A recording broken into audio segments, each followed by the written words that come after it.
Hello folks and welcome! Wizuko here. Last time we talked about NPCs and awesome video game men, my personal top 10 in fact. This time, in the sense of good quality, I want to talk about the female counterpart, my top 10 of video game women or girls. I bet I got some on my list that you didn't think about yet. Just like last time, only one character per game, even though some games are packed with awesome characters. But well, that's the rules. Let's have a look then, shall we?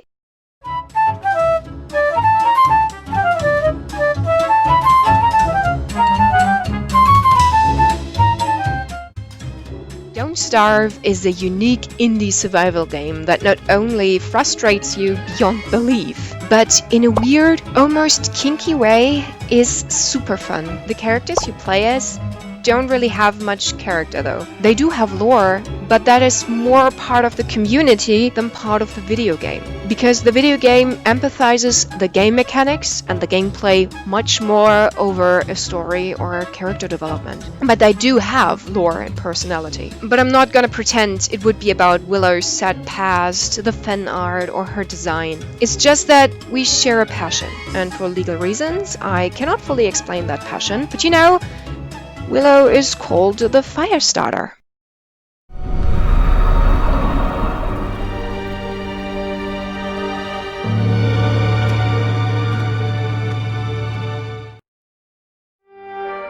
The Jarl has appointed me to be your housecarl. It's an honor to serve you.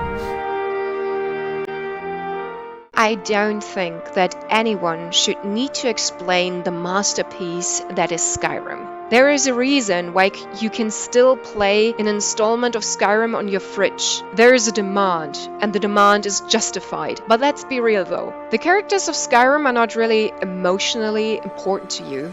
Every character is pretty disposable in Skyrim, quite literally. But for me, there is one exception, and I guess you either hate her or love her. You guessed it. I'm talking about Lydia. Lydia is the first follower you get in Skyrim, and no matter what you do, and she'll always have your back. Murder? She'll probably assist. Cheat on your wife? She'll be okay. Well, maybe we leave this between you two. Anyway, what I was going to say was, Lydia is as loyal, pretty, and strong as you can imagine. And even though she doesn't have too much of a personality, she sticks around you long enough to get so used to her that you can't be without her anymore. And looking on the Lydia mods, I think it's not just me. Do you agree to be bound together in love, now and forever? I do, now and forever. If I blow him a kiss, I wonder, will it reach him up there?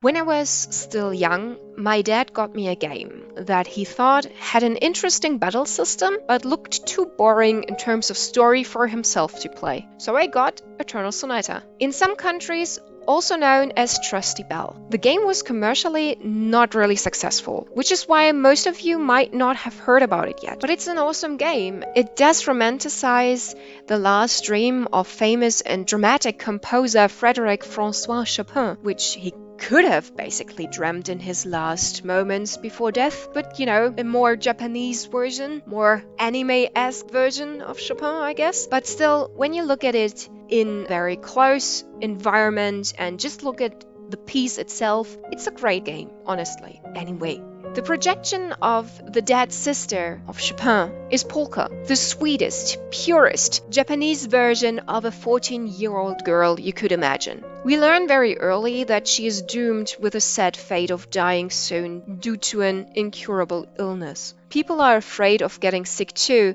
when they touch her, so Polka is very lonely. But even though she is very lonely, she would never get angry for people behaving that way towards her. She would always remain kind, friendly, and stay positive. She's so full of life, even if her body weakens. And for a while, when I was younger than her, I wanted to be like her, and even tried her impossible hairstyle. Like, that would make any sense. Who are you? You chose to walk away, but in other oceans, you didn't. You took the baptism. Admit it, you hate escort missions. You can admit it. Everyone hates it. The NPC walks slower than...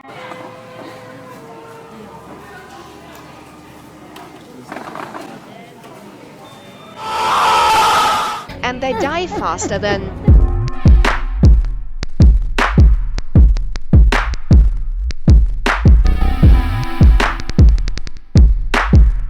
So it's a given that people were shocked when they found out about Elizabeth in Bioshock Infinite. One could say, Bioshocked.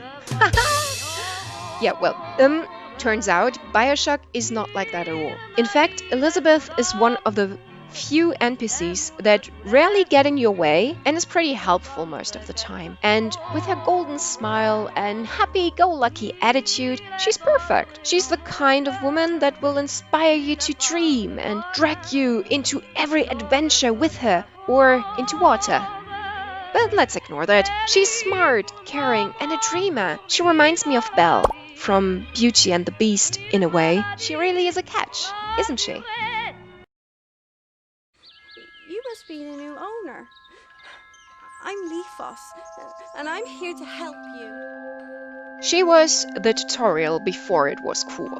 And some people might be surprised, but there is actually a story to Viva Pinata. There was the best gardener there ever was, and his family that each had talents close to their fathers, but everything took a tragic turn when Professor Pester entered their lives and ruined their family. And while everyone of the family got their own way of dealing with their disconnect, it's LAast that stays positive and keeps to reach out to her father and her siblings. Aside of that, she's sassy as she knows what's up.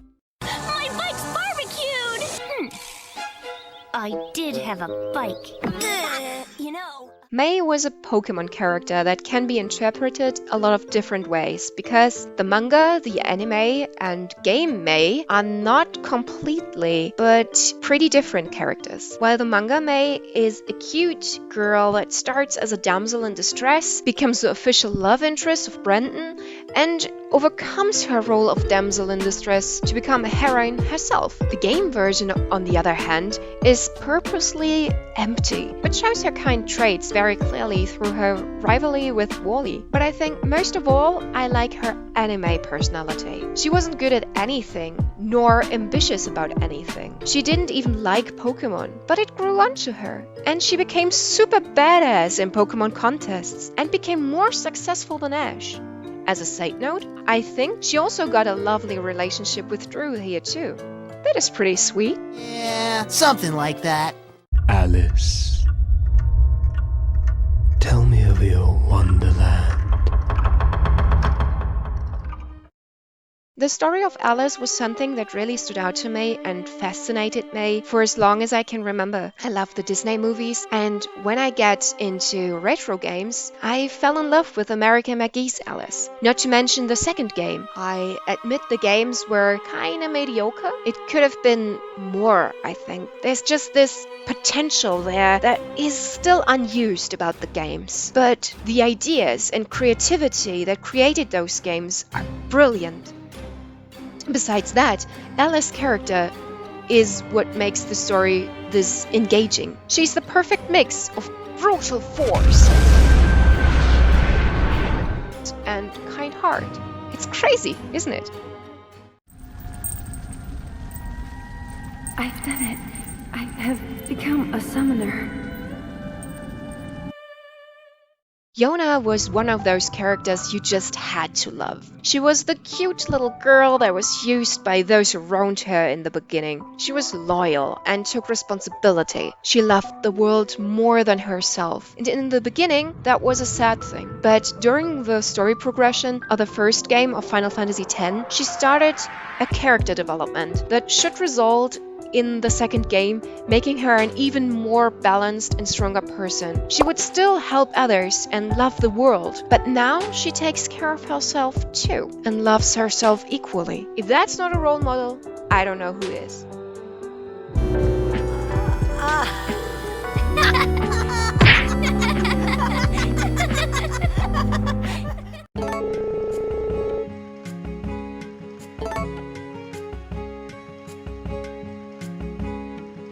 Some of you might be my age. The age where you think back to the Nintendo GameCube with nostalgia. Back when the times were simpler and easier. Well, those times are gone for sure.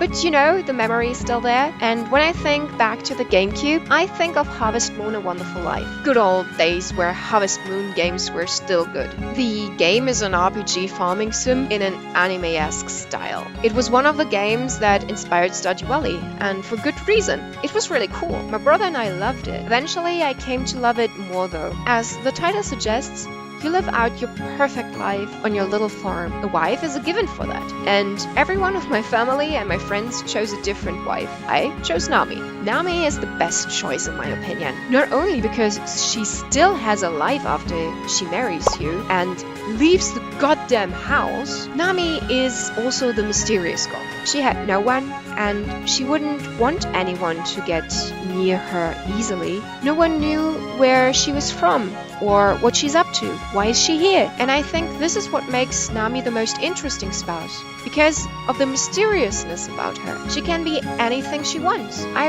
wrote a fanfiction when I was like 12-ish. I imagined Nami to be left alone by her parents and was actually running away from her abusive home. I felt like the game was suggesting this, but looking back at it now, I'm not sure where I got this from. But this imagination and this imaginary Nami that I created made her even more interesting to me and even more fascinating. And I thought of her of a more complete character than the others were, because she, in my head, had history. The others, not so much, in my opinion at least. Besides that, I think she looks very pretty. I like red hair. She's very cute.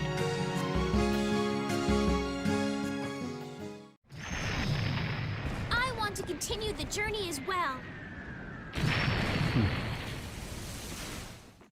I love kind women that are smart, strong-willed, and loving. And I think you know this by now. Most of the girls on my list have those traits in common. And the peak is Estelle. Estelle is a treasure of a woman. In Tales of Vesperia, she's one of the first and most important side characters. She is the first party member to join and one that shares the most time and heart-to-heart moments with the main protagonist, Yuri. She is evolving into a great, independent woman.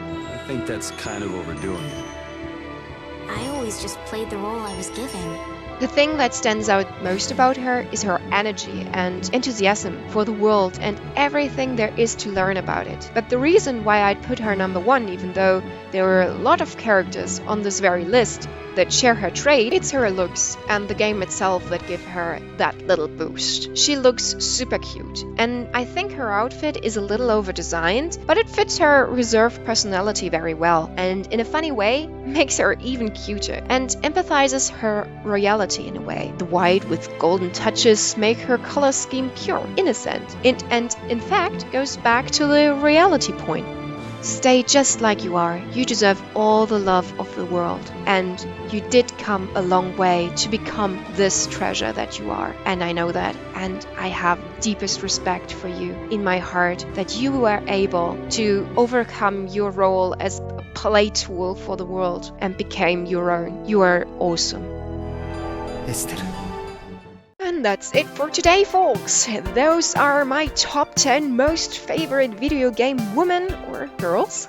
And with that all said, what do you think? Tell me in the comments below. And if you don't want to miss the next video, think about subscribing maybe. Anyway, maybe I'll see you next time there then. Until then, have a great time. Bye!